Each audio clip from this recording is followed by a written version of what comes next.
Welcome to মৌহাস diary my channel.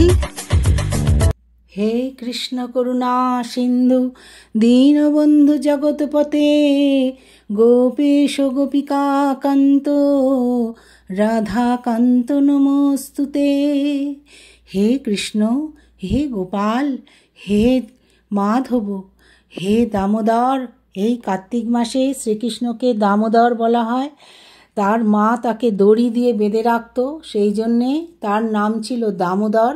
এই দামোদর লীলার কিছু বাল্য লীলা কৃষ্ণের আমি আজকে আলোচনা করছি বন্ধুরা। আর এই ছবিগুলো বাল্যকালের, তোমরা দেখো, ভিডিওটা শোনো, ভালো লাগলে একটু আমার চ্যানেলটা সাবস্ক্রাইব করো বন্ধুরা।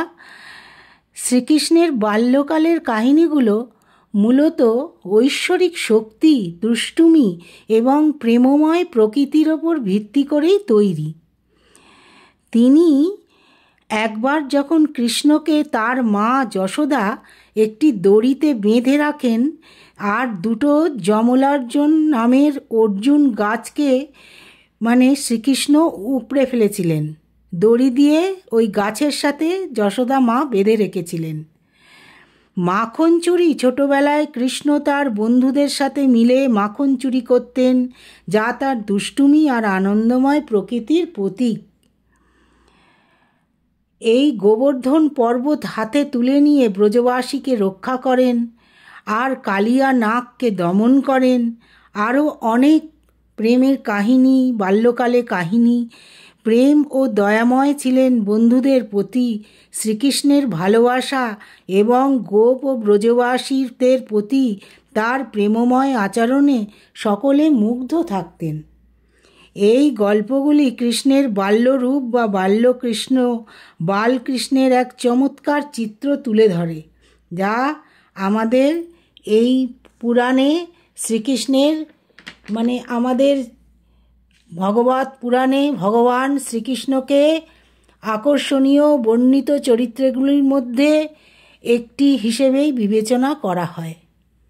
আমাদের কাছে তার দুষ্টু স্বভাব, বন্ধুদের প্রতি তার ভালোবাসা, শৈশবের কৌতুক প্রতিটি ঘরেই বর্ণিত।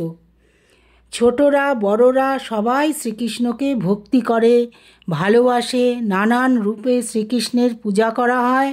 বালগোপাল মাখন খাচ্ছে, শ্রীরাধার সাথে বাঁশি বাজাচ্ছে, কুরুক্ষেত্রের যুদ্ধে অর্জুনকে উপদেশ দিচ্ছে। শ্রীকৃষ্ণকে নানাভাবে এই সনাতন ধর্মে আমাদের শ্রীকৃষ্ণই তাকে এইভাবেই পুজো করা হয়। মথুরার রাজা কংস ছিলেন তার মামা। শ্রীকৃষ্ণের খুব অত্যাচারী রাজা ছিলেন। ভবিষ্যৎবাণী হয়েছিল যে কংস তার বোন দেবকী এবং তার স্বামী বসুদেবের অষ্টম পুত্রের হাতে তার মৃত্যু হবে। সেই জন্যে কংস তার বোন ও স্বামীকে বন্দি করে রেখেছিল। দেবকীর গর্ভের সন্তানদের প্রত্যেককে পরের দিন এসে আছড়ে আছড়ে মেরে ফেলে। কংস এত নিষ্ঠুর ছিলেন, নবজাতকদের হত্যা করেছিল। এবং অষ্টম গর্ভে যখন শ্রীকৃষ্ণের জন্ম হয় রাত্রিরে, তখন শ্রীকৃষ্ণ জন্মগ্রহণ করার পরে তার পিতা বসুদেব তাকে নিয়ে যমুনা নদী পেরিয়ে নন্দরাজের ঘরে রেখে আসে। নন্দরাজের একটা নবজাতক মেয়েকে নিয়ে আসে। কংস পরের দিন দেখেন বোনের মেয়ে হয়েছে। মেয়েটিকে হত্যা করার সিদ্ধান্ত নিয়ে নেন। সাথে সাথে নবজাতক কন্যাটিকে নিয়ে আছড়ে ফেলতে যেই যাবেন, সাথে সাথে মেয়েটি বলে, আমায় মারিলে তুমি, তোমায় মারিবে যে, গোকুলে বাড়িছে সে। মেয়েটি আকাশে উড়ে যায়। মেয়েটি ছিলেন স্বয়ং মা দুর্গা। ভগবান কৃষ্ণের মামা কংস হত্যা করতে চেয়েছিলেন। তার এই বসুদেব কৃষ্ণকে নিয়ে নন্দরাজের যশোদার মায়ের কাছে রেখে দিয়ে আসে। এই জন্যে কংস সেটা জানতে পারে যে শ্রীকৃষ্ণ নন্দরাজের কাছেই আছে। এক দুষ্ট রাক্ষসীকে পাঠান, পুতনা রাক্ষসী। সে ওইখানে নন্দরাজের রাজ্যে যত শিশু তাদের দুধ খাইয়ে, বিষ দুধ পান করিয়ে সব হত্যা করে। এইবার নন্দরাজের ঘরে গিয়ে শ্রীকৃষ্ণকে কোলে নিয়ে যখন সে সুন্দর বেশে তার রূপ পাল্টে সে দুধ খাওয়াতে যায়, তখন শ্রীকৃষ্ণ এমন কামড় দেয় যে সে সেখানেই দেহ ত্যাগ করে মারা যায়, সেই রাক্ষসী। শ্রীকৃষ্ণের এই পুতনার ঘটনা খুব সবাই জানে এটা। আর কংস শ্রীকৃষ্ণকে হত্যা করার জন্যে নানা রকম পন্থা অবলম্বন করছিলেন। এবারে একটি বন্য ষাঁড় রাক্ষস অরিষ্টাসুর তাকে বৃন্দাবনে পাঠান। বৃন্দাবনে পৌঁছে রাক্ষসটি গাছ উপড়ে ফেলে, বাড়িঘর ভেঙে ফেলে। গ্রামবাসীদের ভয় দেখিয়ে তারা গ্রামবাসীদের যমুনার নদীর তীরে তখন কৃষ্ণ বন্ধুদের সাথে খেলা করছিলেন। সেই সময় কৃষ্ণ ছুটে এসে সেই ষাঁড়টিকে মারে এবং তার শিং ভেঙে দেয়, এবং সে যে রাক্ষস সে জানতে পারে শ্রীকৃষ্ণ, এবং সেই রাক্ষস তখন তার ভেতর থেকে বেরিয়ে আসে এবং মৃত্যুবরণ করে, এবং সে অভিশাপে এই রাক্ষস হয়ে জন্মেছিল, এবং শ্রীকৃষ্ণ হত্যা করায় সে তখন মুক্তি পায়। যখন কৃষ্ণ এই অরিষ্টাসুরকে পরাজিত করেন, তখন আবার কংস একজন লম্বা কেশী রাক্ষস, অশ্ব রাক্ষস কেশীকে পাঠান। এই কেশী কৃষ্ণকে হত্যা করার জন্যে চলে আসে এই বৃন্দাবনে বিশাল ঘোড়ার রূপ ধরে। বৃন্দাবনের ব্রজবাসীদের ভয় দেখায়, কৃষ্ণকে ডাকে। গ্রামবাসীরা তখন কৃষ্ণ এলে তখন রাক্ষসকে কৃষ্ণ তখন মারতে শুরু করেন, কনুই দিয়ে তার দাঁত উপড়ে ফেলেন। তখন তার কনুইটি রাক্ষসের মুখে ঢুকিয়ে দেন এবং শ্বাসরোধ করে হত্যা করেন, যার ফলে কৃষ্ণের নাম হয় কেশব, যিনি কেশীকে হত্যা করেছিলেন। এরপর কৃষ্ণ কালিয়া নাগকে দমন করেন।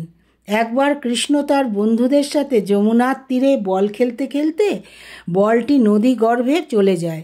সেখানে বিষাক্ত 110 মাথাওয়ালা সর্প কালিয়া নাগ তার বউদের নিয়ে থাকত।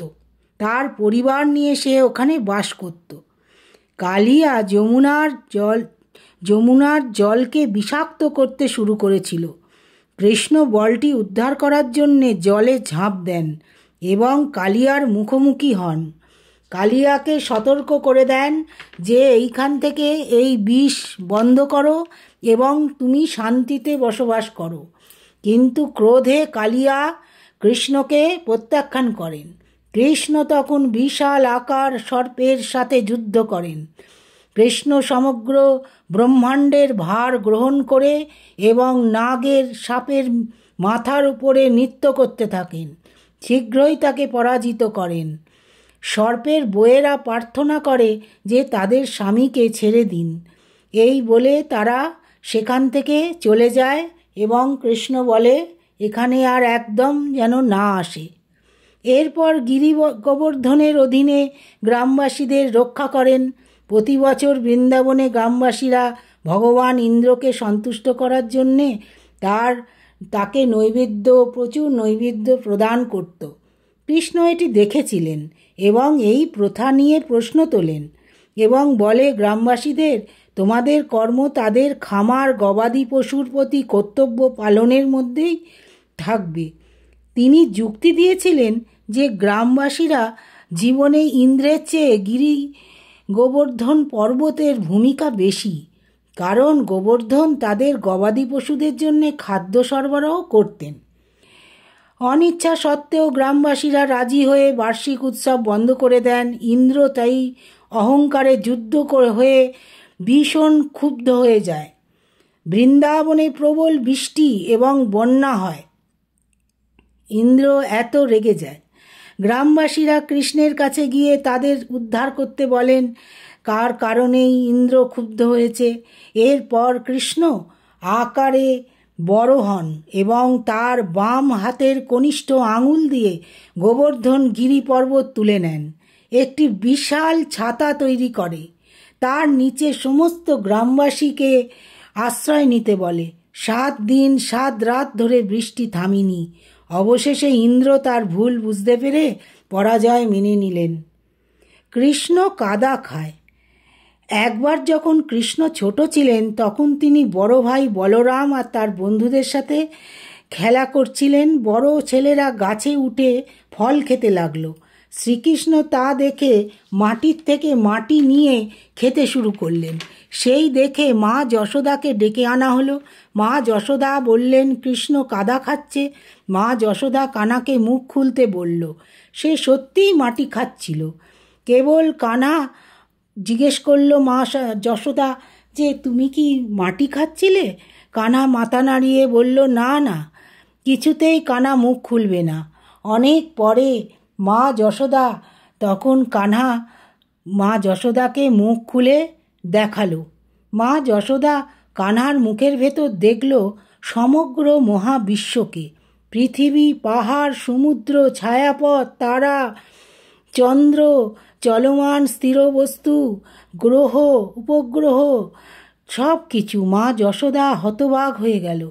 কানহা যখন মুখ বন্ধ করল তখন মা যশোদা বুঝতে পারল যে তার ছেলে সাধারণ নয়, সে স্বয়ং মহাপ্রভু। থ্যাঙ্কস ফর ওয়াচিং মৌয়াস ডায়েরি।